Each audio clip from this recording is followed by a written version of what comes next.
Hi guys, welcome to Guru channel.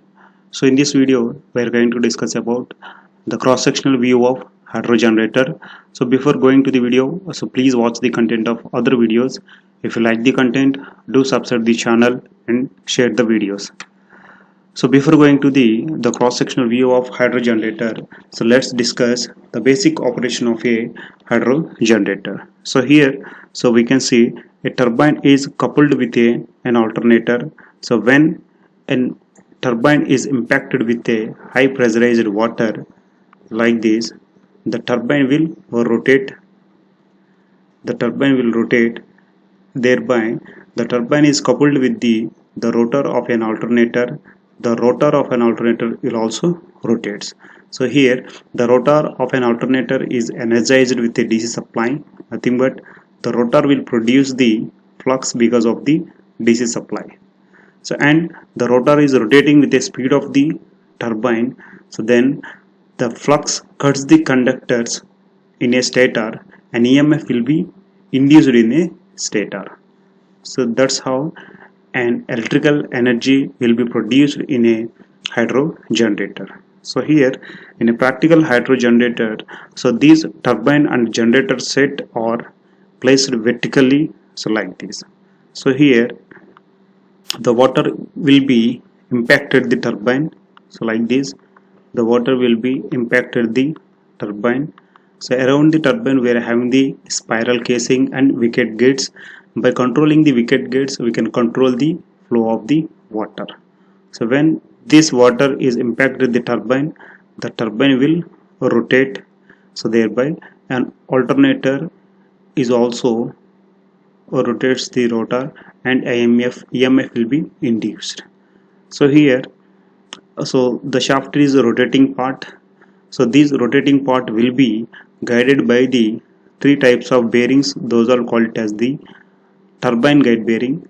The bearing which exists at the turbine is called as the turbine guide bearing, and then the bearing which exists below the alternator is called as the lower guide bearing, LGB, lower guide bearing. Similarly, we are having the upper guide bearing above the alternator and thrust bearing, so which will support the generator and rotor, generator and the turbine set.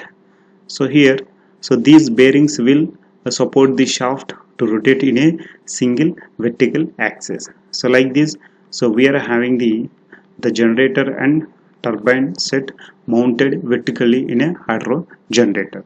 So let's see the cross-sectional view. So this one is a cross-sectional view of an alternator. So here at the top of the hydro generator we are having the permanent magnet generator. A small permanent magnet generator will be placed here. So this permanent magnet generator will generate the voltage which is proportional to the speed. So that's why the voltage produced by the permanent magnet generator will be used as a speed sensing voltage, and this voltage is also used in the AVR, automatic voltage regulation. So below the permanent magnet generator PMG we are having the DC shunt generator, that is called as the main exciter, because in order to generate the EMF in a stator winding we need DC supply to be supplied to the rotor. So that DC supply is also generated self, so that is with the help of the DC shunt generator. So and then below the DC generator we are having the slip rings. Through the slip rings, so we will energize the rotor with a DC supply, and then after slip rings we are having the thrust bearing assembly. So thus thrust bearing assembly will give the support to the total hydro generator set.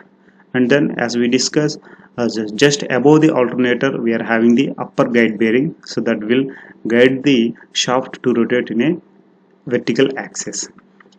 So and then we are having the stator and rotor of an hydro generator.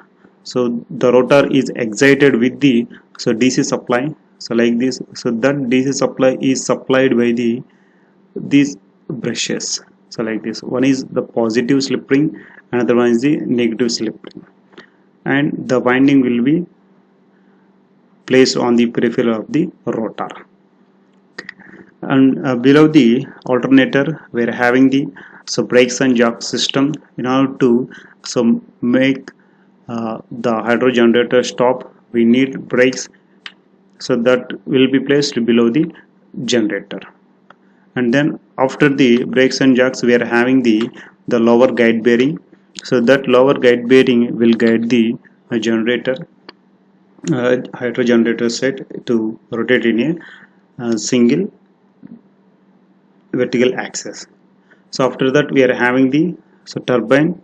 After that the lower guide bearing we are having the coupling, and then it is followed by the turbine guide bearing, and then below the turbine guide bearing we are having the turbine and spiral casing, runner. So all these are present here at the bottom. So now we will see the practical images step by step. On the top we are having the permanent magnet generator, the total set. So from the permanent magnet generator to thrust bearing will be like this. So here, so this one is the permanent magnet generator. So here you can see, so this is the permanent magnet generator rotor. These are the permanent magnets, nothing but so these permanent magnets. And then the permanent magnets will be fitted to the shaft, and the housing will have the stator. So whenever shaft rotates, the permanent magnets will rotate, and the EMF will be induced in the shaft. Sorry, the EMF will be induced in the stator. So that EMF will be used as the speed sensing voltage, or so that EMF will be used for the automatic voltage regulator supply also. And then so below the permanent magnet generator we are having the main exciter. So this one is the main exciter. So main exciter is nothing but a DC shunt generator. As we know, for a DC shunt generator the armature will be a rotating part. So here the armature will be a rotating part, and the field winding, nothing but the magnets, will be present on the housing of a hydro generator set. So below the main exciter we are having the two slip rings. One is the positive slip ring and negative slip ring. So that one we can see here. So these are the two slip rings. Those two slip rings will be placed like this. These are the two slip rings which will give the supply to the rotor winding. So below the slip ring we are having the thrust bearing assembly. So this one is called as a thrust collar, and these are the thrust bearings. So these we can see here. So these are the thrust bearing pads. So that will give the support to the total hydro generator set. So after that now we are having the stator and rotor of an alternator. The rotor will be look like this one. On the peripheral of the rotor we are having the pole coils. Depending upon the speed of the hydro generator we are having the number of poles which are connected in series. And then so this is the stator of an hydro generator. So inside the stator the rotor will be placed. When the rotor rotates, the flux produced by the rotor will cut the conductors on a stator, the stator, and the EMF will be induced on the stator. So these are the stator and rotor of an hydro generator. And then so below the alternator we are having the turbine. So here we can see these are the wicket gates. So these are the wicket gates.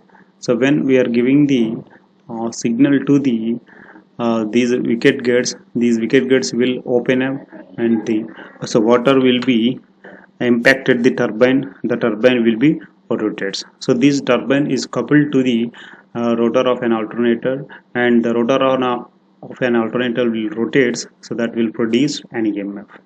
So this is how a brief cross-sectional view of hydro generator.